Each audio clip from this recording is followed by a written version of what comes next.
여기 보시면 이제 두 가지 요소가 나와요. 회개와 믿음. 그렇죠? 하나님께 대한 회개, 주 예수 그리스도에 대한 믿음. 그래서 제가 이제 말씀드리고자 하는 것은 논리적으로 우리가 실제로 이제 복음을 전하고 영혼이 성령의 역사에 의해서 주님 앞에 돌아올 때, 진짜 믿어질 때, 거듭날 때, 구원받을 때, 그때는 성령, 우리가 이제 잘 전해줘야 되지만 전도자들이 성령님이 역사로 되는 거예요. 그래서 회개와 믿음이 동시에 일어날 수도 있고, 아니면 이렇게 회개가 먼저 일어나고 나중에 믿음이 이렇게 같이 오고 이런 경우도 있을 수 있어요.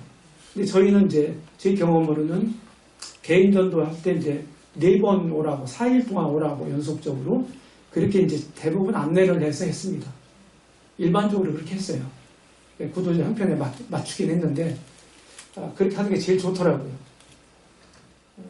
일주일 있다 만나면 다 까먹어요. 그런 현상들이 생겨서 저는 그렇게 안 했어요. 그렇게 해서 이제 효과를 좀 보긴 했는데, 그래서 영혼이 회개 단계라고 그랬거든요. 회개 단계, 또 믿음 단계. 다른 말로 하면은 회개 단계는 내가 구원받아야 될 필요성을 본인이 절감하는 단계예요. 구원받아야 될 사람이다 내가. 그걸 알려면 어떻게 돼요? 죄가 뭔지도 알아야 되고, 하나님이 어떤 분인지도 알아야 되고, 또 지옥이 어떤 곳인지도 알아야 되고, 알아야 되잖아요? 이런 걸 성경을 통해서 알려주는 겁니다. 그래서 진정한 회개가 이루어지고, 내가 예수님을 꼭 믿어야 되겠구나. 이런 생각을 갖도록 하는 단계죠. 그거를 저희는 이제 밭갈이 단계 이렇게 이제 이름 붙였어요.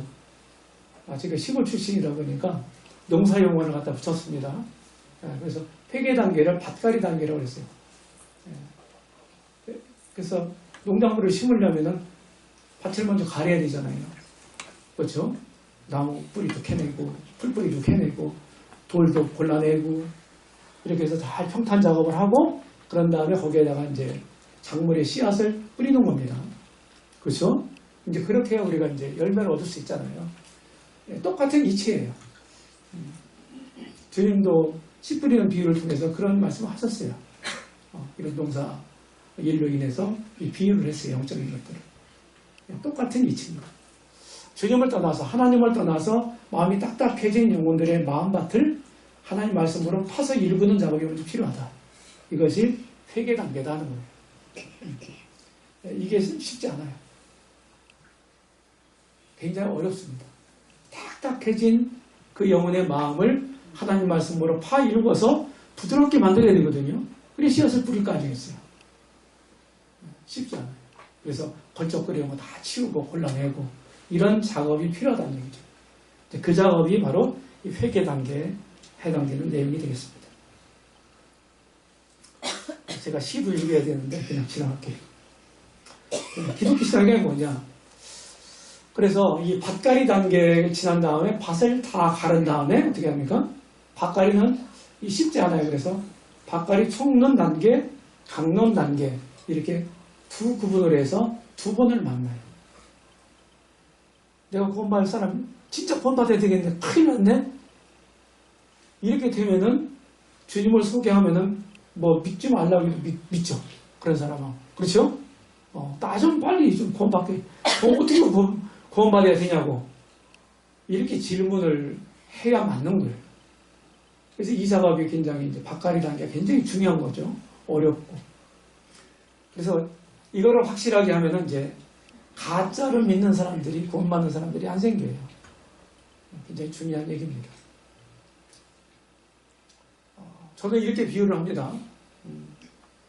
하나님이 우리 인간들을 어떤 목적을 가지고 만드셨죠. 창조하셨죠. 동의하십니까? 무턱대고 아무 목적 없이 맹목적으로 우리를 만드시지 않았잖아요. 하나님의 모든 행사가 전부 목적적이에요. 그런데 그 목적을 떠나서 우리가 하나님 본래 뜻과는 전혀 상관없는 삶을 살았단 말이에요. 하나님 없는, 하나님 잊어버리고 하나님 없는 삶을 살았어요. 그런 사람들이 마치 그 열차를 비유하면은 탈선한 열차예요.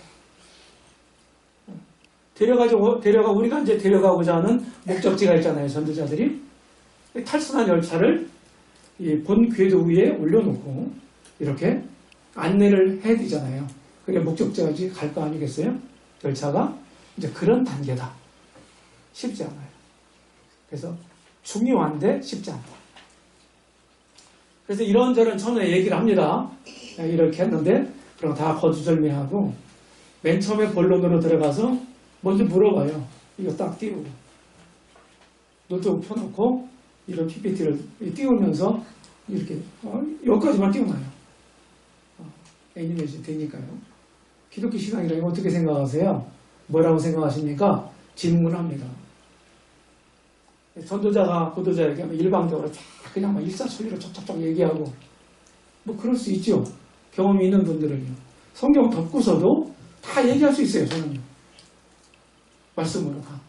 근데 그렇게 하는 게 능사가 아니에요. 직접 성경을 찾아서 때때로 읽히고 보여주고 확인시키고 이런 게 작업이 필요한 거예요. 이 하나님 말씀 자체가 능력 있는 거고 그리고 성령님은 이 말씀을 도구로 사용하시는 분이기 때문에 전도자가 아무리 지혜스러운 말로 잘 말한다 할지라도 하나님 말씀은 그 자체를 가지고 얘기하는 것이 훨씬 더 능력적입니다. 물어봐요. 그러면은 자기가 이제 물어보면은 자기가 대답할 거 아니겠어요? 네. 그래서 전도자가 질문했는데 우리가 이제 기대하는 답이 있을 거 아니겠어요? 질문한 사람, 질문자가. 근데 거기에 안 맞아도 책망하지 마세요. 절대로. 그렇게 생각하세요? 네. 그러면서 저는 이렇게 말씀을 드리겠습니다. 그럼 보이잖아요. 다. 성경대로 믿고 성경대로 순종하는 거다. 이게 기독교 신앙이다. 성경이 기독교 신앙의 교본이다. 동의하시나요? 그러면은 네, 그래요. 그럼 그 지나가면 돼요. 네. 그래서 처음부터 모든 걸 다 얘기하려고 하지 말고 제가 만든 자료는 굉장히 체계적으로 되어 있고요. 체계적으로 되어 있고 한번 딱 어떤 얘기를 하고 그 얘기를 쭉 풀어가는 식이에요. 증명해 가는 식. 성경 공부는 이제 기납법이 좋다고 그러죠. 맞아요? 기납법이 뭐예요? 성경의 어떤 본문, 거기를 잘 관찰을 해서 거기에 있는 것들을 다 끄집어내는 거예요. 그리고 그거를 잘 체계를 세워서 나중에 결론을 내는 거거든요. 근데 기납법의 반대가 뭐예요? 연역법이에요. 이런 용어 모르셨으면 아시면 좋아요. 근데 제가 이제 보니까 연역법은 결론을 먼저 말해놓고 이걸 증명하는 거예요. 결론을 먼저 얘기하고. 복음을 전할 때는 기납법보다는 연역법이 좋더라. 제 경험상. 결론 딱 얘기하고 이걸 성경을 통해서 증명해 가는 거예요. 예수님 당신 죄를 위해서 죽으셨어. 이거를 왜 죽으셨는지, 어떻게 죽으셨는지 증명해 가는 거예요. 아셨죠? 이렇게 하니까 더 좋더라 하는 거예요. 이 결론을 미리 알았으니까 왜 그렇지? 그 의문이 들 거 아니에요. 성경 말씀을 통해서 이제 그 의문을 답을 해소시켜 가는 거죠. 그 다음에 진리가 이런 것입니다. 진리가 두 개면 진리가 아니죠? 맞아요? 네. 여기 읽어보세요. 하나밖에 없으니까 절대적인 거고 하나밖에 없고 절대적인 거니까 어떻게 해요? 다른 것들을 인정하지 않을 거 아니겠어요? 진리 자체가 맞아요? 하나님이 한 분이잖아요. 다른 신은 없는 거잖아요. 그러니까 하나님이 우상 숭배를 제일 싫어하시는 거예요. 그 허위, 거짓말, 허상 그거를 당신이 사랑하는 사람들이 당신의 형상대로 창조된 사람들이 거기서 대고서 막 그걸 섬기고 빌고 하니까 다 가짜잖아요. 그러니까 하나님이 우상 숭배를 제일 미워하시는 거예요. 성경의 구약 성경을 보세요. 십계명 다 우상 숭배에 대한 십계명 1, 2, 3 구절이 우상 숭배 금지된 구절이에요. 예. 구약 성경은 나는 질투하는 하나님이다. 이런 표현이 제 기억으로는 5, 6번 나옵니다. 근데 전부 우상 숭배에 관련돼서 말씀하고 있어요. 질투하는 하나님이라는 용어가. 왜 그래요? 질투는 사랑이 없으면 질투가 안 나죠? 맞아요? 사랑하는 사람이 다른 걸 사랑하면 질투가 날 거 아니겠어요? 이런 겁니다. 백다성을 가지고 있는 거예요. 너도 좋고 나도 좋고 다른 종교도 좋고 이 종교도 좋고 이건 세상 논리고 사람들의 생각이에요. 하나님 생각이 아니고 성경이 가르침이 아닙니다. 이런 거 얘기하고 그 다음에 전인적 믿음이라는 제가 표현을 쓰는데 전인적이라는 말은 전인격적 그런 뜻입니다. 우리가 이제 성경 말씀 교리 같은 거 얘기할 때 전인격적이라는 말을 쓰거든요. 이거는 지성과 감성과 의지를 가지고 있는 존재를 말하는 거예요. 인격적 존재다는 말은. 성품이 훌륭하다 그런 뜻이 아니에요. 그래서 우리가 지성을 가지고 있고 감성도 가지고 있고 그리고 의지도 가지고 있잖아요. 그러니까 이런 세 가지 요소가 다 관여하는 믿음이 성경에서 말하는 진짜 믿음이라는 얘기예요.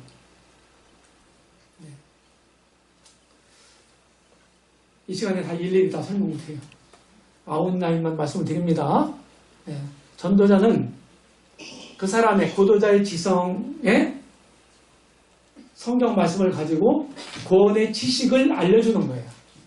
구원받을 수 있는 왜 구원받아야 되나? 무엇을 어떻게 믿어야 되나? 이것을 성경을 통해서 알려주는 사람이에요. 그러니까 지성을 터치해주는 사람이에요. 전도자는. 전도자 구원자가 아닙니다.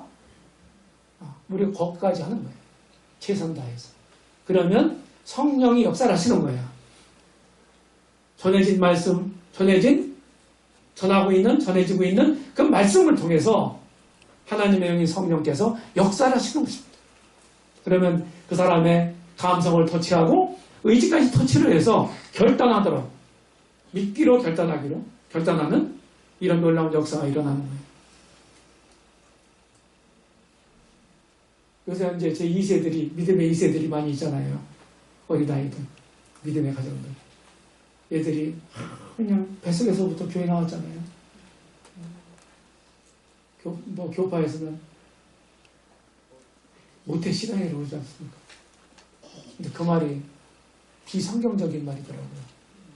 모태 죄인이라는 성경적인 거예요. 그죠? 모태 죄인. 그래서 얼마나 기가 따갑게 어렸을 때도 들었어요. 근데 걔들이 이제 혼 받았냐 그러면 혼 받았다고 해요. 근데 삶은 별로 확 안 변하는 거예요. 그럴 수 있어요. 믿음의 2세들은.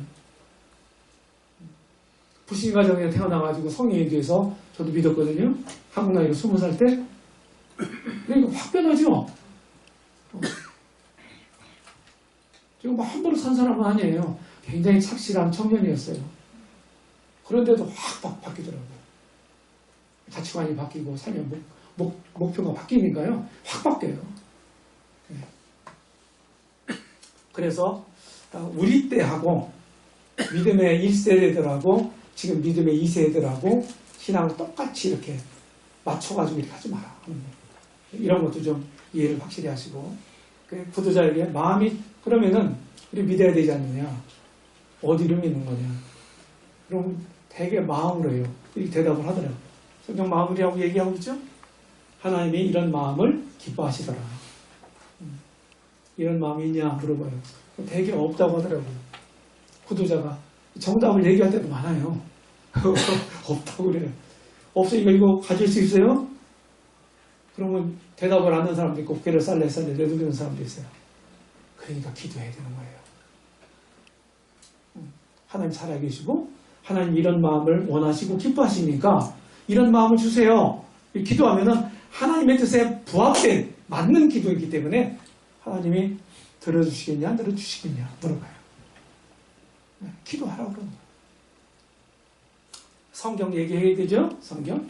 성경의 주제는 예수님 친히 말씀하셨죠. 우리 주님이 그렇죠? 요한복음 5장 39절에서 성경이 곧 내게 대하여 증거하는 책이다. 많은 주제들이 있죠, 성경에. 근데 그 중에 핵심이 뭐예요? 예수 그리스도.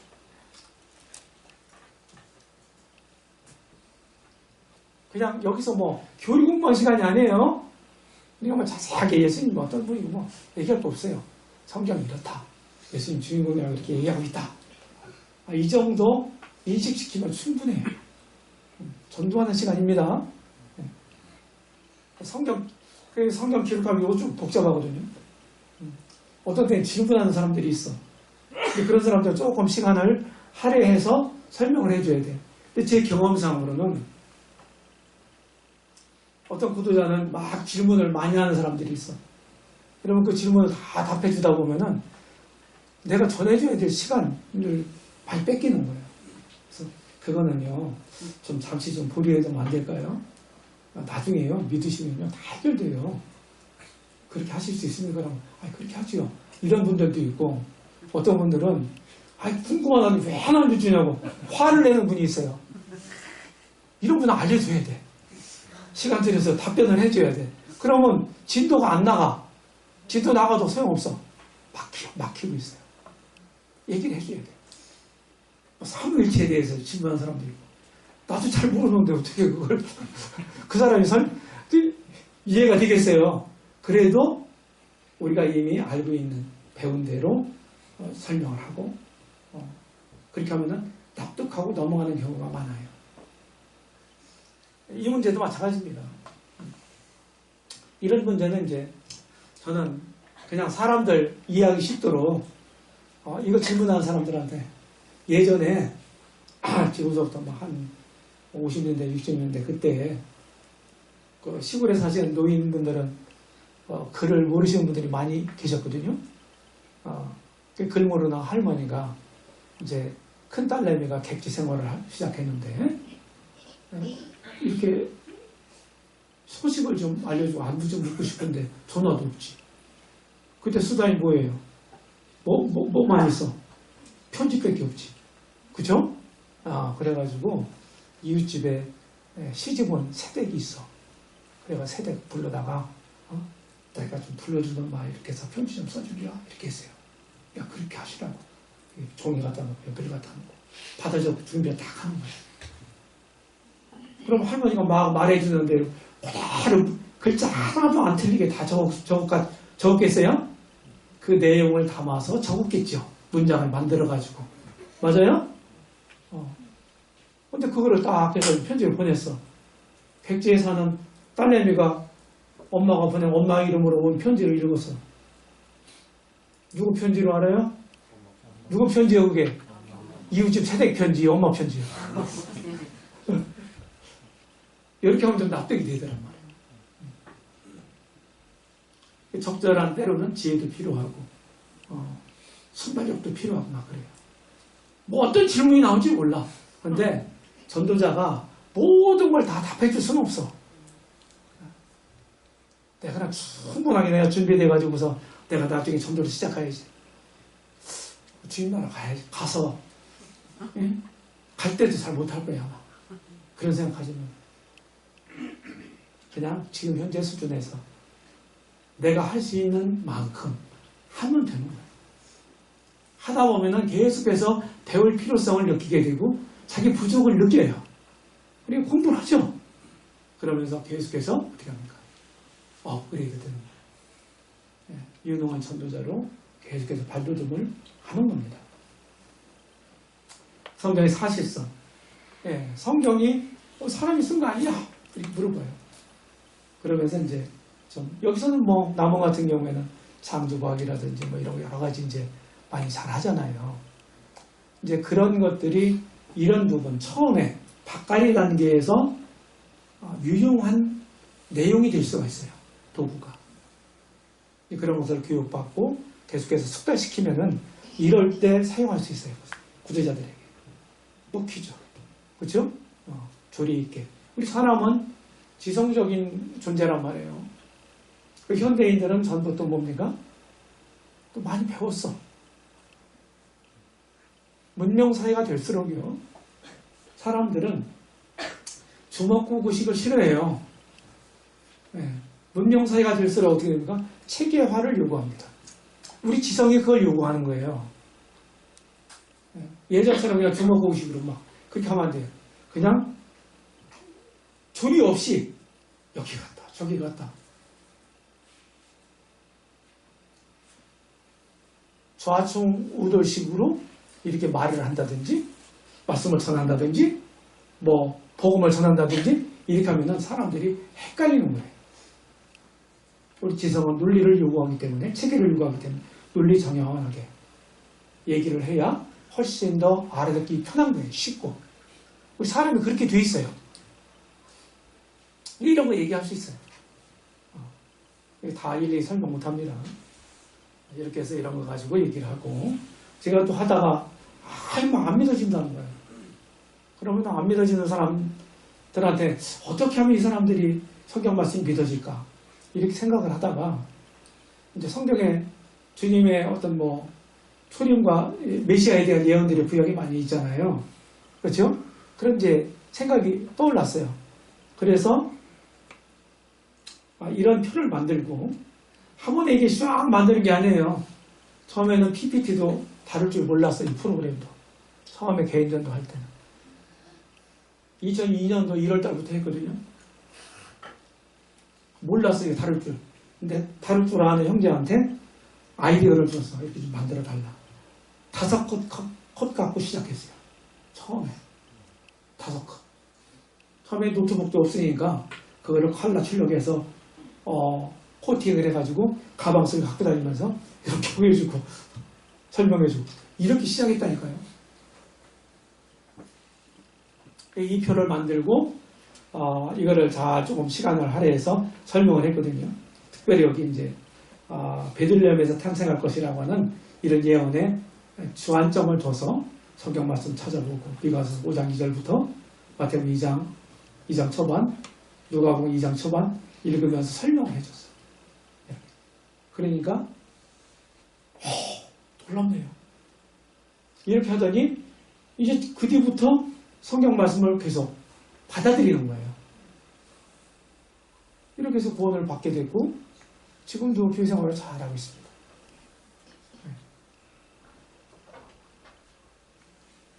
이제 이런 표는 뭐 이런 무슨 책 같은 거 찾아보면 다 있거든요. 제가 이제 일일이 그런 어떤 책들을 참조하면서 표를 만든 거예요. 이게 초림에 대한 부분이에요. 초림에 대한 부분. 문자 그대로 성취가 됐다. 하는 것입니다. 이런 걸 보여주는 거죠.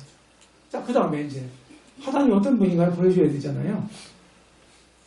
하나님 한 분이라고 얘기하고 있어요. 다른 신은 없다. 그래서 하나님이에요. 아셨죠? 한글이 참 우수합니다. 너무 적절하게 유일신에 대해서 표현하고 있는 말. 우리말이 가장 좋은 것 같아요. 하나님.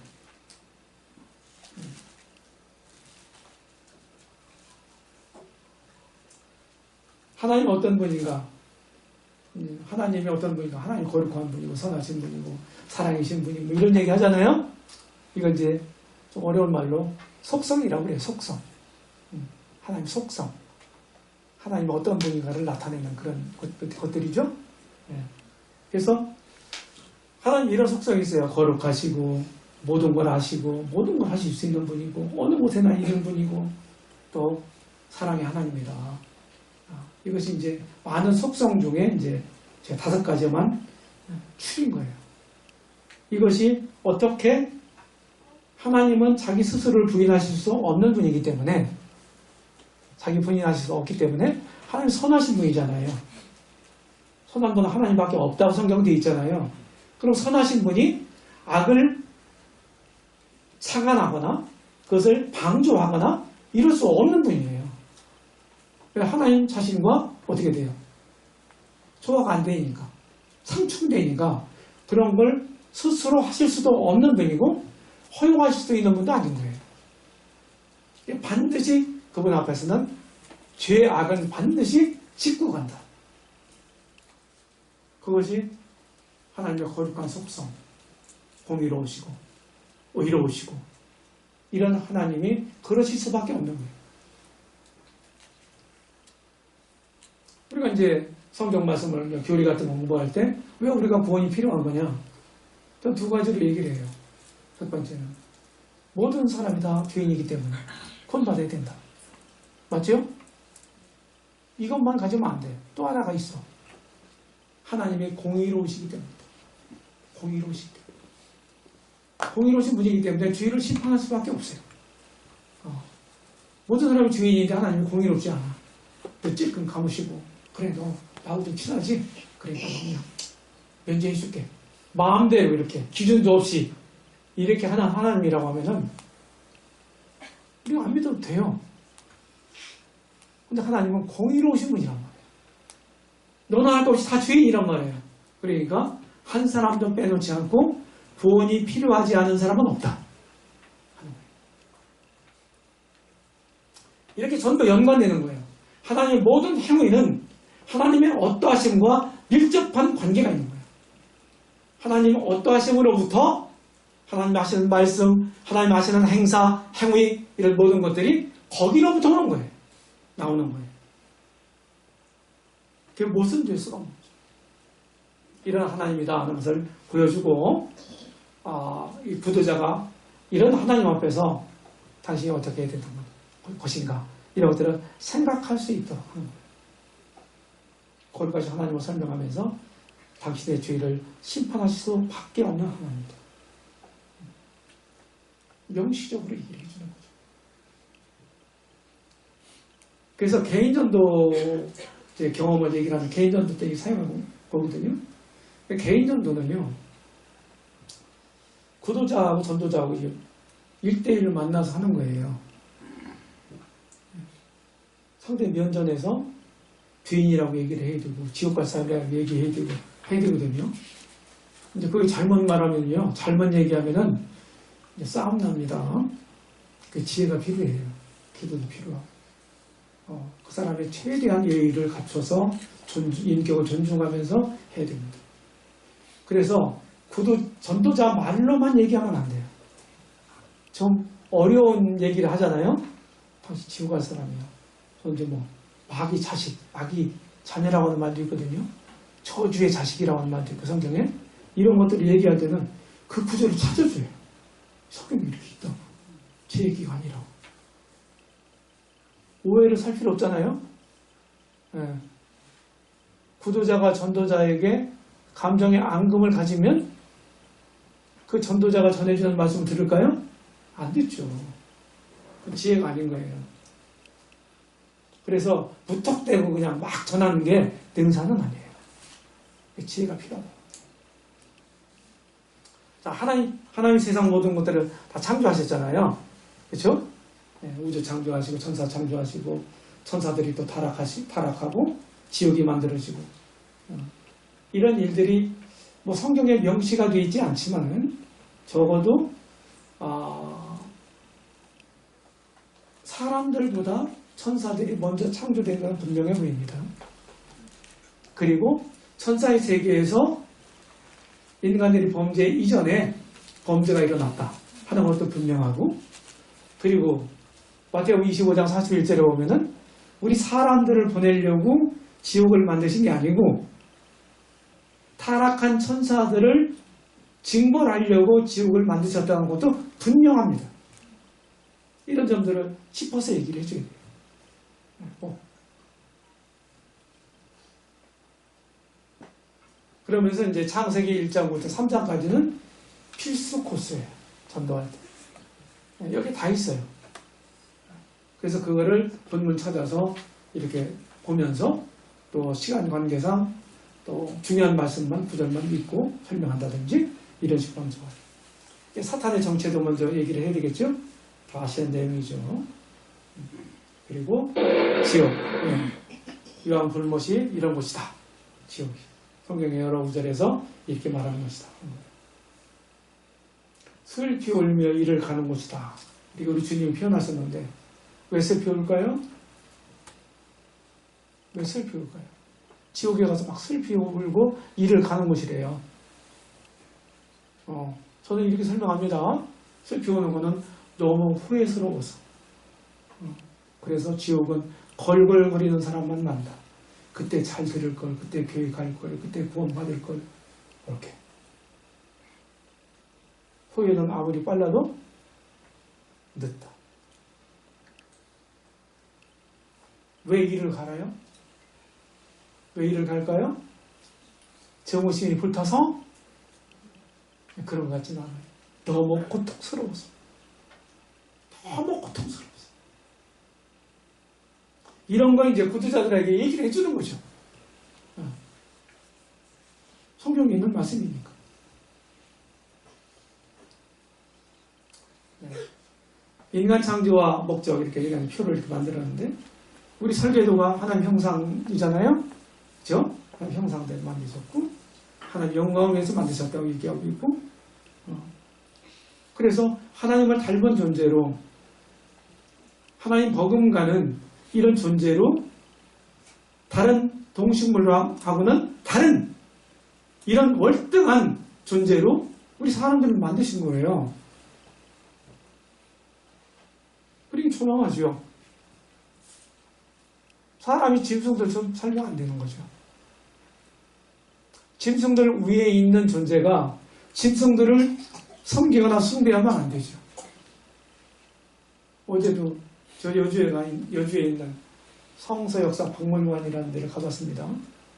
우리 시대에 올해 3년째 갔는데요. 좀 설명을 드리면 한번 가보세요. 괜찮아요. 여주에 있어요. 여주. 그 뱅뱅 그 청바지 만드는 회사 있죠. 그 회사 사장님이 아마 크리스찬인 것 같아요. 그분이 5만 평을 여주 땅에 사서 50만 평? 50만 평을 사가지고 잘 꾸며놨어. 박물관을 졌는데 하여튼 저기 저 고대 아시리아 아수르 그때서부터 쭉 해가지고요 신약시대까지 있는 거 그런 것들 다 이렇게 만들어 놓고 지도 만들어 놓고 도표 만들어 놓고 그리고 그 이스라엘 땅 그쪽 근동 지역 가서 유물 같은 거 이런 것들 진짜 사다가 다 전시해 놓고 공부가 돼요. 좋아요. 한번 가보세요. 가볼만해요. 근데 구약에도 나오지만 바벨론에서 어떤 신을 섬겼나요? 마르둑 신을 섬겼다. 머리는 사람 머리고 몸은 짐승이야. 인수 신이야. 이거 섬겼다. 사람들이 만들어. 하나님 잃어버린 사람들이 자기들이 스스로 고안해낸 그런 형상을 만들어 놓고 자기들 신이라고 섬기는 거예요. 이게 종교예요. 그게 종교의 정체예요.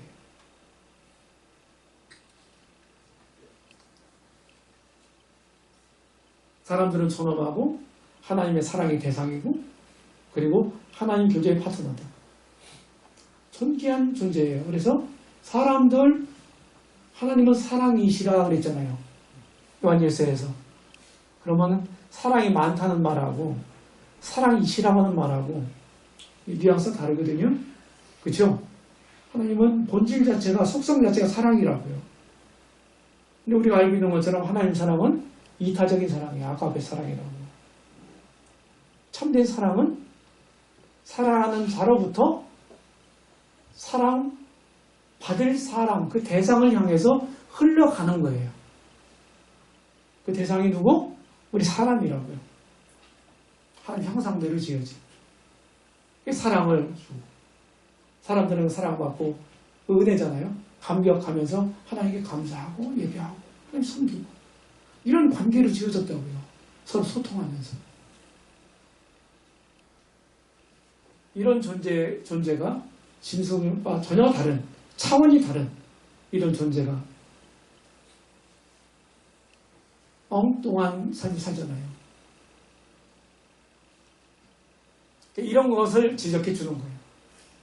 하나님 없이 산 사람들. 하나님 영광을 위해서 살아야 되는데 이렇게 사셨나요? 여태까지? 그러면은 한결같이 아닙니다. 하나님 위해 사셨어요? 아니에요. 그러면 누굴 위해 사셨어요? 저를 위해서요. 이 답은 다 하더라고요. 거의 다예요. 실제 그렇거든요. 이런 것들을 하나하나 이제 지적하는 거예요. 그래서 원래 창조 목적을 벗어나 있는 것들은요, 뭐든지, 여기 이제 강대상에도 지금 몇 개가 있는데요. 실제 전도할 때 이런 예를 들어요. 물건 얘기하면서 누군가가 만들었을 거고, 이 만들기 위해서는 설계가 먼저 필요했고, 누군가가 만들었을 거고, 만드는 목적이 있을 거고, 그 목적을 달성하기 위해서 그 하는 기능이 있을 거고, 맞죠? 그럴 때 모든 물건이나 사람이나 할 거 없이 원래 만들어진 목적대로 기능할 때, 사용될 때, 그때 그것에 가장 큰 가치가 있는 법이다. 맞아요? 이렇게 설명한다고. 근데 그 목적대로 못 살아. 그럼 그건 뭐예요? 고장난 거죠. 좀 이따 얘기할게요. 그래서 이렇게 정리를 해줍니다. 하나님이 만물을 먼저 만드시고, 옛날에 사람 만드시고, 사람들에게 만물을 다스리라고 그랬죠? 그렇죠? 네. 그러면은 모든 만물들은 사람들의 발 아래에 있는 거예요. 사람들의 하나님이 주신 위임된 주권에, 인간의 주권에 모든 만물들이 순복해야 됐던 거예요. 원래. 그 다음에 사람은요, 사람도 똑같이 자기를 만드신, 우리를 만드신 하나님 주권에 순복해야 되는 거예요. 이것이 하나님 세우신 최초의 질서예요. 이 안에 모든 우리들이 추구하고 우리들이 얻기를 바라는 희구하는 모든 것들이 이 순종의 틀 안에, 이 질서가 유지되는 이 틀 안에 존재하는 것입니다. 오늘날도 똑같아요. 이 원리는 바뀌지 않습니다. 저희 믿은 사람들도요, 하나님 관계가 정상화되고 소통이 원활하고 순종적일 때 우리는 만족할 수 있고 마음의 평안을 얻을 수 있고 행복을 느낄 수 있고 기뻐할 수 있고 이런 거예요. 다른 데 있는 게 아니에요. 병원 잘 다니는 게 건강을 유지하는 방법이 꼭 아닙니다. 병원 다녀야 돼요. 다니기는. 근데 그것만이 아니에요. 자, 윤리적 관계들도 보세요. 자, 내가 있죠. 위에 하나님이 있고 만물이 있어요. 그 대신 윤리가 있고 대물 윤리가 있습니다. 하나님을 떠난 사람들이 어떻게 됩니까? 대물 윤리. 모든 만물들을 함부로 막 했어요. 그것도 이게 잘못이야. 성경 가르침이 아니에요.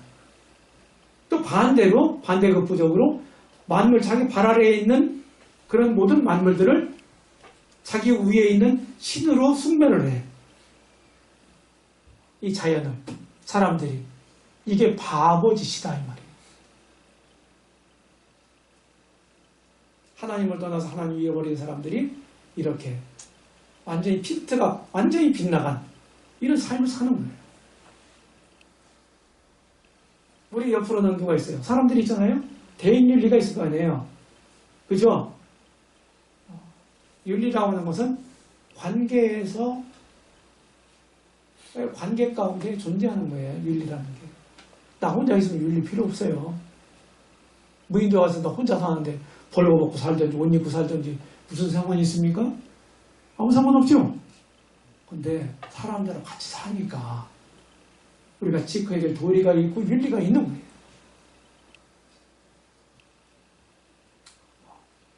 지나갑니다. 자, 고장난 인생입니다. 하나님의 유일 금령이 뭐예요? 선악과 따먹지 말라는 거였죠. 선악과가 그럼 뭐냐? 사람들은 질문합니다. 자, 기독교 좀 교회 다녔고 기독교 지식이 좀 있어. 이런 분들이 9시까지 하고 좀 쉬었다 하겠습니다.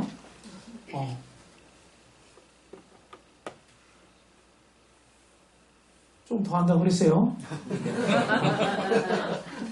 저를 이상하게 보지 마십시오.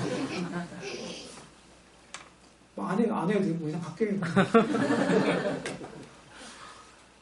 네, 선악과를 하나님 다 하신 다음에 맞잖아요. 근데 그 따먹을 것도 아셨을 거 아니에요. 맞잖아요. 근데 왜 따먹을 걸 알면서 왜 만들어놓고 골치 아프게 만들어놨냐고. 나쁜 하나님 아니야? 이렇게 이제 비약을 시키는 거죠. 그죠? 그런 사람들이 있어요. 가끔씩. 설명을 해줘요. 만약에 저는 이렇게 생각합니다. 선악과가 없으면요. 따먹지 말라고 했잖아요. 따먹지 말라고 한 얘기는 뭐예요? 따먹을 수도 있다는 얘기잖아요. 맞아요? 안 맞아요? 맞죠? 따먹을 수 없는 걸 따먹지 말라고 얘기할 필요는 없죠. 따먹지 말라고 하는 말 속에 따먹을 가능성을 내포하고 있는 말이에요. 그게 무슨 얘기예요? 사람을 기계로 만들지 않으셨다. 로봇이 아니다, 사람은. 응? 그냥 뭐 입력해가지고 입력된 대로 막 딱 움직이고 하나님 저기 오시면은 그냥 센서가 딱 작동해가지고 하나님 안녕하십니까 이렇게 인사하고 이런 로봇이 아니었다 이 말이요. 우리에게 주신 자유의지로 선택권으로 결정권으로 무엇인가를 분별해서 선택을 해서 하나님 뜻에 합한 쪽을 선택을 해서 살아갈 수 있도록 하신 거예요. 그게 하나님께는 최고의 기쁨이셨고 최고의 예배예요. 그게 우리가 지금 살아갈 때 똑같거든요. 주님 믿는 사람들이라 할지라도 세상에서 죄를 질 수도 있고 뭐 잘못 선택할 수도 있잖아요. 할 수도 있는데 안 하는 거예요. 안 했을 때 하나님 뜻을 따라 안 했을 때 하나님 그걸 기뻐하신다 이 말이에요. 하나님은 그걸 기대하시는 거예요. 이해되시죠? 이런 설명을 좀 해줘야 돼요. 구독자들에게. 순종해야 되는데 그러면 순종하는지 안 하는지 그 척도가 뭐예요? 잣대가 뭐냐고. 선악과를 따먹느냐 따먹느냐. 이 문제 간단해요. 원리는. 그런데 여기에는 엄청난 의미가 들어있는 거예요. 작은 행위 속에 거대한 순종의 정신이 들어있는 거예요. 사탄이 유혹하죠? 여기 살펴보면요. 사탄이 자기가 하나님 앞에서 범죄했던 지극히 높은 곳에 올라 내가 하나님과 비기리라. 내가 그 보좌에 앉으리라. 그랬잖아요. 계명성이. 그게 어떻게 하나님 만드신 피조물인 천사가 자기를 만드자 하나님과 비길 수 있고 하나님의 자기를 탐하느냐 이거예요. 이 자체가 죄죠. 이 자체가. 성경은 신약 성경에 보면 디모데전서 3장에 보면은 그것이 마귀를 정죄하는 그 정죄가 뭐냐? 교만이라는 거예요. 교만. 최초의 우주 가운데 최초의 죄목이 뭐냐? 교만죄예요.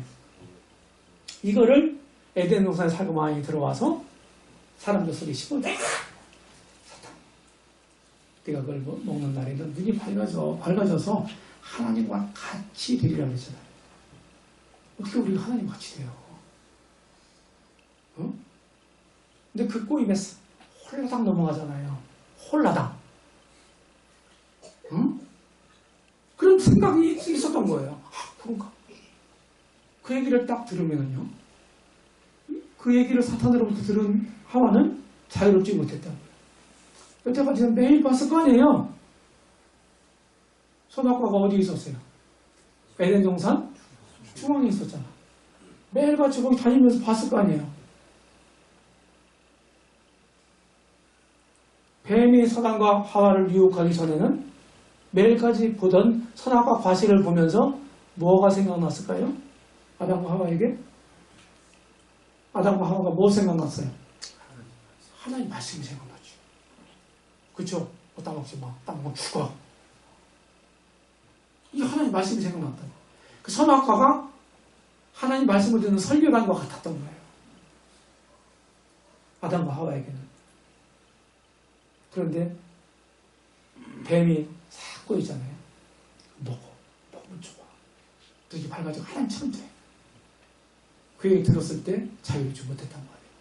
보니까 진짜 먹음직도 하고 보함직도 하고 지혜를 끌어먹고 탐스럽게 보였잖아요. 매일같이 보던 게 조금 다르게 보인 거예요.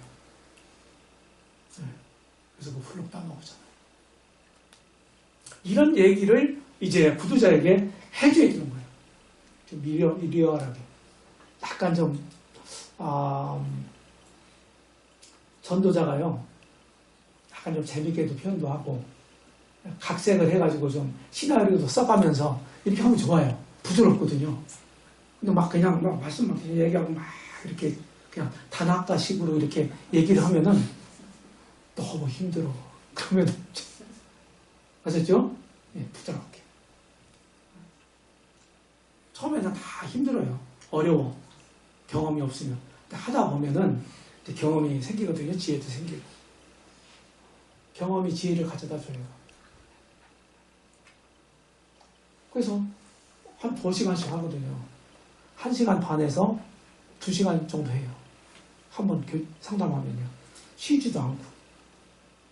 그럼, 아이고, 그거 언제 그걸 집에서 그거 죽는 줄 알았어. 이런 분을 제가 만나보지 못했어요. 끝나고서 딱 보더니, 벌써 이렇게 시간이 됐어요?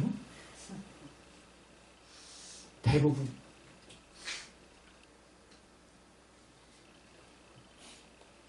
인간의 비극, 선악과를 따먹은 것으로부터 시작됐죠. 선악과가 있어요. 벌써 한 입 벼먹었네, 누가. 그쵸? 사람이, 하나님 뭐라고 그랬어? 따먹지 말라 그랬어. 사탄은요? 사탄은 뭐라고 그랬어? 따먹으라 그랬어. 자, 사람이 가운데 꼈네? 둘 중에 하나를 선택해야 돼. 우리 답을 알고 있죠? 그런데 알고 있는 답대로 안 했잖아요. 반대로 했잖아요. 그렇죠? 하나님 말씀을 불순종하고 사단 말을 순종하는 쪽을 택했다. 이게 이제 문제예요. 선악과 하나 따먹은 거 우리는 되게 불순종이다. 말씀을 어겼으니까 불순종이다. 이런 표현을 씁니다. 정말 틀리지 않은 말이죠. 그런데 그 의미만이 아니에요. 하나님을 반역한 거예요. 거역한 거라니까요. 따먹지 말라고 하는 그 하나님 말씀을 알면서도 따먹었단 말이에요. 그건 뭡니까? 하나님을 반역하고 하나님을 향해서 등을 돌린 거예요. 나는 하나님 당신 필요 없습니다. 이제 사단을 내가 섬기고 따르겠습니다. 이런 말하고 똑같은 거예요. 의미야. 이때부터 실제로 사람들은 사탄의 수하에 들어갑니다. 영적으로. 그래 태어나면서부터 죄인이고 그리고 태어나면서부터 마귀의 자식으로 태어난다고 성경은 되어 있어요. 마귀 자녀로. 영적인 측면에서. 자, 이 사탄이 끌고 가죠. 그렇죠? 이렇게. 사탄에게 이때 소속됐습니다. 성경에 보면은 요한시 3장 8절에 보면은 범죄하는 자마다 마귀에게 속했다는 말씀이 나오고 또 요한복음 8장 44절에 보면 주님이 직접 말씀하신 건데 너희는 너희 아비 마귀에게서 태어났다. 났다. 이렇게 얘기하고 있어요. 이거 마귀의 자식이죠. 무서운 거예요. 이런 것들을 성경을 이런 말씀을 찾아서 직접 보여줘요. 제가요. 제 선도자 말로 하면은 뺨 맞아요. 그렇죠? 뭐 전도하면서 뺨 맞을 일은 없잖아요. 뺨 맞으면 안 되잖아요. 그래서 뺨을 안 맞기 위해서라도 이거 꼭 찾아요. 이 말씀. 곤란한 건 성경에 있는 내용을 곤란한 건 찾아서 읽혀라. 이런 거예요. 보여주라. 하나님과 나의 관계, 이런 관계입니다. 다 일일이 설명 못해요. 하나님이 나를 만드셨으니까, 자, 제가요, 마우스를 만들었다고 생각해보세요. 가정을 하는 겁니다. 제가 마우스를 만드는 사람 아니에요. 마우스를 만들었어. 그러면은 마우스는 누구 거예요? 만든 사람 제 거죠. 맞죠? 이런 거에 똑같은 거예요. 하나님 우주 만물을 만드셨으니까 만물의 주인은 하나님이시죠. 사람 누가 만드셨어요? 하나님 만드셨죠. 그 하나님 주인이죠. 우리 마음에는 다 보좌가 있어요. 보좌. 왕좌가 있다고요. 여기 하나님이 마땅히 계셔야 되는 거예요. 내 마음의 중심에, 삶의 중심에 이분을 모시고 이분 뜻 가운데서 순종하면서 살아야 되는 거예요. 여기에 행복이 있고 만족이 있다니까요. 행복이 어디 있나요? 자, 미래에 있다고 생각하세요? 돈이 지금보다 더 많으면 더 행복하다고 생각하시나요? 아니에요. 그런 것들이 없는 것보다 있는 게 좋긴 하지만 그것 자체가 우리에게 행복을 주는 건 아니에요. 우리는 행복이 목적이 아닙니다. 우리 삶의 목적이 행복이 되어서는 안 돼요. 이건 부산물이에요. 하나님과의 관계가 정상적이 되면, 이분과의 소통이 긴밀해지면 우리는 행복합니다. 핀트를 잘못 맞추지 마세요. 자, 마귀가 유혹하고 범죄했죠. 그래가지고 결국은 이런 죄를 저질렀습니다. 네. 이 표를 보면서 이제 구두자에 물어봐요. 이쪽은 원래 이렇게 이게 원래대로의 삶인데, 그래서 요거 보여주기 전에 하나님이 원래 주인인데 여기 설명하면서, 자, 여태까지 60대 남자분이라고 해보세요. 그러면은 그냥 선생님이라고 하면 되잖아요. 그냥 그 인격을 좀 해주고, 올려주면서, 자존심 올려주면서 그런 호칭을 해주면 좋아요. 처음에 시작할 때 호칭 문제도 정해두는 게 좋습니다. 현재 우리 김환 형님 같은 경우는 이제 교사잖아요. 선생님이잖아요. 그러니까 나이가 구두자가 젊어도 존대를 하는 게 좋아요. 이렇게 존중해줘야 되니까. 그러니까 김 선생님이 이렇게 얘기하면 표현하면 좋아요. 자연스럽잖아요. 어떤 50대 주부 여자분을 만났어. 그러면은 이제 이름을 적어놓고 이렇게 하잖아요. 이름 알고 그러잖아요. 그러면은 호칭 문제 가지고 아주 애로사항이 생길 때가 있어. 여기 대중전도 여기 설교할 때는 이게 문제가 안 되거든요. 근데 이제 앞에 놓고서 멘트맨을 하는 거기 때문에 문제가 되더라고요. 그래가지고 이름이 영자면 영자씨 그럴 수 없잖아요. 그쵸? 네. 그래서 곤란한 경우 여자분들한테는 특별히 자녀들 이름도 한번 물어봐요. 네. 그래서 자녀들 이름을 부르면서 아무개 어머니라고 불러도 되겠습니까? 이렇게. 직업 안 가지신 분들, 전업주부인 경우에 이런 게. 네, 그러니까 좋더라고요. 이게 다 하면서 이제 배워먹은 겁니다. 자, 이렇게 해서 여태까지 어떻게 살아오셨습니까? 누구 위해 살아오셨나요? 이게 한번 나를 위해서요. 누구 마음대로 결정하고 누구 마음대로 선택하며 살아오셨어요? 제 마음대로요. 이게 무슨 얘기예요? 바로 이 얘기거든요. 내가 주인 노릇했다, 내 인생에. 맞잖아요? 그러면 이건 무슨 얘기예요? 하나님의 자리를 내가 차지하고 있다는 거예요. 찬탈했다 하는 거예요. 내 삶의 왕좌에 앉아 계신 하나님을 몰아내고 내가 그 자리에 앉아 있어. 자, 하나님께는 이게 무슨 죄예요? 반역죄예요. 반역죄. 하나님 없이 산 것 자체가, 내 마음대로 나를 위해 살아온 것 자체가 창조 목적을 벗어났을 뿐만 아니라 창조 목적을 벗어났으면 어떻게 돼요? 고장난 거죠. 이거 만든 목적 마우스대로 기능이 안 돼. 고장났다고 그러잖아요. 맞죠? 그랬을 뿐만 아니라 뭡니까? 하나님께 반역죄를 저지르고 있는 거예요. 이 반역죄보다 더 큰 죄가 있나요? 없어. 여기에 다 걸려들어요. 안 걸려드는 사람 없어요. 박가리 총론입니다. 자, 이제 두 번째 날 만나서 하는 얘기예요. 박가리 강론 단계에서. 어제하고 이제 연관돼가지고 이렇게 물어봐요. 야, 여기 누가 앉아있어요? 어제하고 연계시키는 거예요. 저요. 그러면 어제 들은 말씀이 안 잊어버렸다 하는 얘기거든요. 이렇게 하면서 근본적인 죄악. 저는 여기 이제 에레미야 2장 13절. 물론 이거는 에레미야 선지자가 남왕국 유다가 멸망하기 직전에 하나님 말씀을 대언한 말씀이에요. 근데 이게 오늘날에도 똑같은 원리가 적용되거든요. 똑같아요. 다르지 않아요. 이거 보세요. 내 백성이 두 가지 악을 행했다. 두 가지가 뭐예요? 첫 번째, 생수에 근원된 하나님 나를 버렸다. 두 번째, 하나님은 뭐라고 표현했어요? 생수라고 표현했어요. 생수. 목마를 때 먹는 거. 목마르지 않게 해주는 거. 이 생수잖아요. 그렇죠? 이 생수가 된 하나님이 내 마음속에 계셔야 되는데 이분이 안 계셔. 내가 버렸어. 그러니까 내 마음속에 어떤 현상이 왔겠어요? 갈증이 왔겠지. 그죠? 갈증이 왔을 거 아니에요? 자, 목마르면 어떻게 하나요, 우리가? 물을 찾을 거 아니겠어요? 그죠?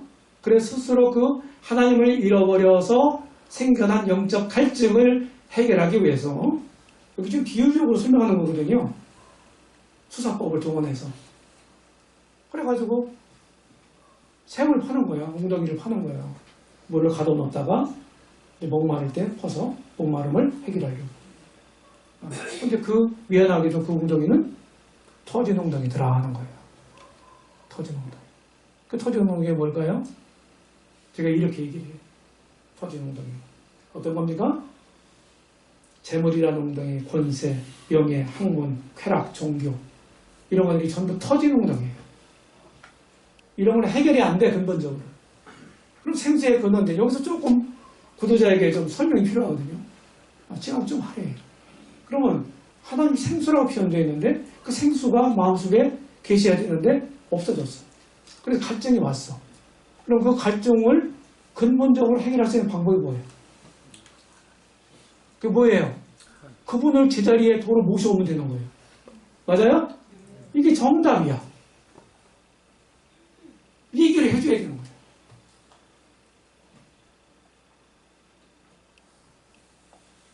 그래서 우리는 이제 어떤 도덕적인 윤리적인 죄, 이런 죄만을 가지고만 계속 얘기해요. 문제는 뭐예요? 관계예요, 관계. 고린도후서 5장 20절에 보게 되면 바울이 뭐라고 얘기합니까? 너희는 하나님과 화목하라 했어요. 우리가 그리스도를 대신하여 사신이 된 것은 사신이 되어 우리가 너희를 권하노니 너희는 하나님과 화목하라. 화목할 사람들은 어떤 사람들이에요? 그분과 불화관계라는 얘기거든요. 맞죠? 불화관계다 지금. 그 불화관계를 해소시키라는 거예요. 해소하는 방법을 21절에서 얘기하고 있어요. 하나님이 죄를 알지도 못하신 자로 죄를 삼으신 것은 저희 안에서, 그 그리스도 안에서 우리로 하나님의 의가 되게 하려 하십니다. 이 복음을 얘기하잖아요. 이 정가의 법칙을 얘기하잖아요. 여기에 내가 앉아있다 이 말이에요. 이것이 근본적인 죄다. 이게 근본적인 죄. 반역죄다. 하나님과 나의 관계, 제가 아까 얘기했죠. 이사야서 1장에 보면은 이런 얘기가 나와요. 하늘이여 들으라, 땅이여 귀를 기울이라. 이사야 선지자가 속이 터져. 아무리 얘기를 해도 말도 안 듣고 그냥 지멋대로 살고 하나님의 백성이라는 이스라엘이 그런 거예요. 그러니까 하늘과 땅에 대고 막 지금 토로하고 있는 거예요. 저 말 못하는 소도 임자를 알고 말이지. 나귀도 주인의 구의를 알지만 이스라엘은 알지 못한다. 이 누구에게? 이스라엘 뿐이에요? 우리 얘기 아닙니까? 이스라엘은 온 인류의, 하나님 편에 볼 때 온 인류의 샘플이에요. 본보기라고요. 지상 선민을 선택한 이유가 뭐예요? 그들을 통해서 그들을 인류 역사의 무대에 딱 그들을 올려놨어. 그리고 하나님이 무대 뒤에서 그걸 감독하시고 연출하시는 거야. 이스라엘은 배우가 돼가지고 이방 민족 열방들 앞에서 거기서 지금 뭐예요? 연기를 해야 되는 거예요. 하나님 뜻에 따라서. 우리 구약성은 잘 알죠. 늘 그들이 넘어지고 실패하잖아요. 샘플이었다고요. 이스라엘의 실패는 곧 나의 실패다. 자, 여론조사할 때 샘플 취해가지고 하죠? 이렇다. 이렇게 얘기를 하잖아요. 통계를 내잖아요. 거의 맞잖아요. 그런 이치가 똑같은 거예요. 이스라엘 손가락질 할 거 없어요. 내가 그 사람들보다 더하면 더했지 덜 하지 않아요. 처음에 소시자 때 제가 구약성경을 이제 한참 있다 읽었는데, 읽으니까 막 하나님 능력 경험하고 돌아가지고 불평하고 원망하고, 이 도대체 이 사람들이 어떤 사람들이 도대체 화가 나더라고요. 근데 시간이 지나면서 제가 그 모습이에요. 제가 그 사람들 얘기가 아니야 보니까. 자, 구두사에게 얘기해요. 진돗개 주인 아나요? 알죠? 이 소가 주인 알아요? 알죠? 양이 목자 자기 목자 알아요? 알죠? 사람은요?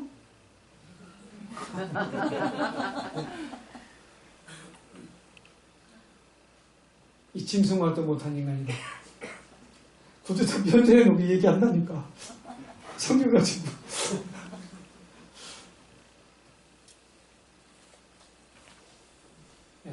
정리하면 이 그림에서 태양은 빛 대신 하나님을 상징합니다. 자, 하나님 등지고 이 사람이 수심에 가득한 채 걸어가요. 앞에 그림자가 나타나잖아요. 그렇죠? 자, 지금까지 정리를 하는 거예요. 창조 목적을 상실한 자다. 당신은. 고도자에게 얘기하는 거예요. 자, 정리합니다. 내 주인 알아보지 못하고 나 자신을 위해 내 마음대로 살아왔다. 동의하시죠? 네. 죄송하지만요. 한마디로 표현하면요. 선생님은 고장난 인생입니다. 창조 목적을 지금대로 살지 못했지 않습니까? 그래서 기도하셔야 돼요. 그러면 하나님이 말씀을 보내서 고치신다고 약속하셨어요. 고장난 인생입니다. 이렇게 정리를 해주는 거예요. 자, 우리의 운명. 개인적으로 들어가요. 이제. 여기 보면 이런 신분을 가지고 우리가 살아가요. 죄인, 죄의 종, 마귀 자녀, 사형수, 하나님 원수. 예, 성경 여기는 이런 말씀들을 이제 아담 하와 죄로부터 쭉 시작했죠. 점점 누구에게? 그 구두자 개인에게로 좁혀오는 거예요. 포위망을 좁히는 거예요. 포위망을. 자, 토끼머리 해봤어요? 그 전에 학교 다닐 때 했거든요. 시골에서. 내한훈련이라고 해가지고 몽둥이 하나씩 가져오라고 해요. 선생님들이. 중학교 때인데. 뜯으면은. 그러면은 그걸 가지고 이제 산 밑 자락에서 쭉 해가지고 인간 띠를 만들어서 막 몰고 올라가. 그럼 꼭 토끼가 몇 마리씩 있더라고요. 그걸 몽둥이 때려잡아. 몇 마리 잡아오면은 그날 선생님도 회식하는 날이야. 포위하는 거야, 포위. 그래서 이게 구두자가 덜 저항을 하면서 꼼짝없이 포위망에 걸려들게 하는 방법이에요. 직접적으로 그냥 개인적인, 구체적인 개인적인 죄를, 윤리적이고 도덕적인 죄를 딱 지적하면부터 시작하면 너는 어떤데? 너도 그렇잖아. 이렇게 얘기를 한단 말이에요. 구두자가 그렇게 생각할 거 아니겠어요? 반발을 사기 쉬워요. 그건 지혜가 아니에요. 그래서 꼭 창세기부터 시작해요. 특별히 1, 2, 3장.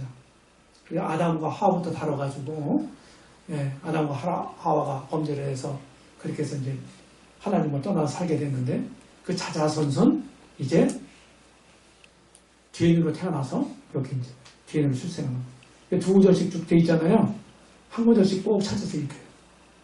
이건 이제 개인적으로 적용하는 거라 당신이 이런 사람입니다 하는 얘기거든요. 그러니까 반발 살 수 있기 때문에 성경을 직접 찾아서 읽히는 거예요. 읽히면서 어떻게 합니까? 전도자는 좀 쉬고 읽을 동안에. 네. 그리고 딴 생각을 못하게 만드는 거예요. 구조자라고. 저 성경 읽을 땐 딴 생각 안 할 거 아니겠어요? 그죠? 그 성경에 주목할 거 아니겠습니까? 그런 효과도 있는 거예요. 이런 거 다 읽고서 이런 신분으로 주의를 지으면서 결국 죽어요. 히브리서 9장 27절 말씀 찾고 이렇게 하면서 계시록 20장에 크고 힘부자의 심판까지 가는 겁니다. 결국은 내가 주에 의해서 살아가다가 결국 죄 때문에 죽게 되고 죽은 후에는 심판이 있고 결국 영원한 지옥에 갈 운명이다. 요새 말로 이건 빼박이다. 이런 얘기예요. 빼박. 면제받을 길이 없는 거예요. 그리고 죄의 원인과 과정 이런 걸 표를 통해서 사람들은 결과만 가지고 얘기하잖아요. 결과만 가지고 얘기하잖아요. 그런데 하나님은 원인과 과정과 결과를 모두 보신다. 죄인 아닌 사람 없겠죠? 심판 얘기합니다. 영원 지옥에 들어간다. 이런 걸 자세히 계시록 20장 10절부터 이렇게 해요. 10절에 마귀가 던져지는 모습이 나와요. 마귀를 위해서 지옥불이 만들어졌다고 했잖아요. 그렇죠? 마태복음 25장 41절에서 거기서 확인시켜 주는 거예요. 그리고 11절부터는 마귀에게 속한 사람들이 심판받아서 지옥에 던져져요. 15절까지 보면. 맞죠? 그걸 적나라하게 보여주는 거예요. 당신 운명입니다. 빼박입니다. 하는 거예요. 인생은 결국 이렇게 죽게 된다. 내가 이렇게 애지음지하던 모든 권세도, 명예도, 학문도, 돈도 다 가지고 갈 게 아무것도 없다. 다 놓고 간다. 공술의 공수가 인생을 성경은 구약 욥기에서도 신약의 디모데 전서에서도 말하고 있습니다. 인생은 결국 죽음입니다. 죽음. 부모에 대한 이런 본분, 하나님에 대한 인간의 본분 이런 것들을 보여주면서 부모에 대한 본분, 봐라. 당연히 부모가 나를 주셨고 부모에게 효하는 거 자식들이 도리 아니냐, 당연한 도리 아니냐. 누가 부인해요 이 말을. 그런 것처럼 사람을 만들어주신 하나님, 당신에게 생명을 주신 그 하나님, 그 하나님에 대한 도리를 어떻게 해야 될 거냐 하는 거예요. 이제 그런 얘기를 이제 해주는 겁니다. 이렇게 말씀을 인용해서 모든 사람의 본분이 뭐예요? 하나님 경외하고 명령을 지키는 거라고 하잖아요. 내게로 돌아오라. 이렇게. 죽음의 필연, 심판의 필연, 그래서 반드시 믿어야만 된다. 본받아야만 된다. 하나님. 피해갈 수 없다. 속히 내게로 돌아와. 아까 그 사람이 있잖아요. 하나님 반대방향으로 계속 가요. 말씀을 통해서 이제 돌이키는 겁니다. 이 돌이킨다. 이게 문자적 회개라고 하는 말의 문자적 의미예요. 하나님을 등지고 살다가 하나님을 향해서 돌아서는 거예요.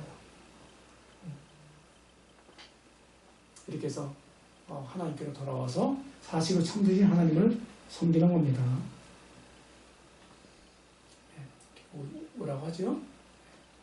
이렇게 해서 오늘 30분 딱 됐어요. 수술 넘어갔습니다. 이게 이렇게 했다. 그냥 아웃라인만 보시고 이런 거다. 이렇게 이제 이해를 하셨으면은, 그리고 이제 제가 이제 경험한 거고, 그리고 저는 이제 이렇게 하면서 저희 서청교회가 조금 한 2분만 더 할게요. 서청교회 예배당을 99년도 빼빼로 데이에 준공했습니다. 예배는 그해 11월 첫 주일에 드리기 시작했어요. 근데 지금은 좀 비좁다고 좀 그러는데 거기 가니까 반도 안 차는 거예요. 반도 안 차. 큰일 났다.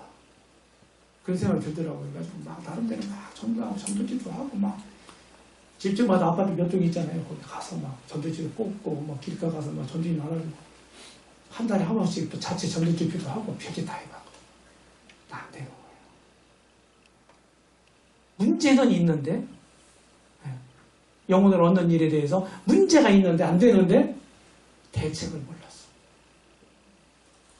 그러다가 2001년도에 CTI가 갔다 와요. 공부하러. 그리고 그 다음에 제가 저희 서점교회 예배당 친 다음에 DBC 드림 바이블 캠프라는 걸 청소년 캠프를 시작했어요. 그 예배당에서부터. 그 되게 이제 연말연시 이용해서 했거든요. 끝났어. 그러면 애들 청소년들은 캠프 참석하면 부원을 한 번씩 받아오잖아요. 그죠? 우리 서청교회에서 그 아이들도 똑같았어요. 청소년들도. 그러니까 좋다는 거예요. 막 붕붕 떴어 지금 뭐. 발이 막 여기 땀이도 안다. 너무 좋아서. 애들 방학 개학하기 전에 한 번씩 만나서 좀 이 문제 좀 매듭을 쳐줘야 되겠다 하는 생각이 부연도 드는 거예요. 그래서 개인 전도를 하나씩 불러서 개인 전도를 시작한 거예요. 그러니까 계획적으로 한 게 아니에요. 이렇게 해서 이제 이런 자료가 만들어지고 그 해 그렇게 해가지고 막 하니까 그 해에 19명이 침례받았거든요. 2002년도에. 그리고 그 다음에는 이제 계획을 해서 했어요. 격월로 하자. 1년에 6번씩. 이렇게 해서 10년 동안 제가 통계를 가지고 있는데 1년에 15명 내지 16명, 15점 몇 명이에요. 평균이 10년 동안. 이제 150명이 넘어 침례받은 사람이 10년간. 되잖아요? 대단 장사죠? 그래서 이런 자료 만들어서 이제 이런 걸 같이 소개하고 이런 일을 이제 쭉 해왔어요. 그래서 이미 제가 해본 거고 여러분들을 실제로 많이 얻어본 이런 경험을 가지고 있기 때문에 되는 문제다. 그래서 맨투맨 전도 가장 효과적이다. 제가 이런 말씀을 드리고 내일 그거는 내일 시간 모레 주일날 그때 얘기를 하겠습니다. 네, 오늘 여기까지.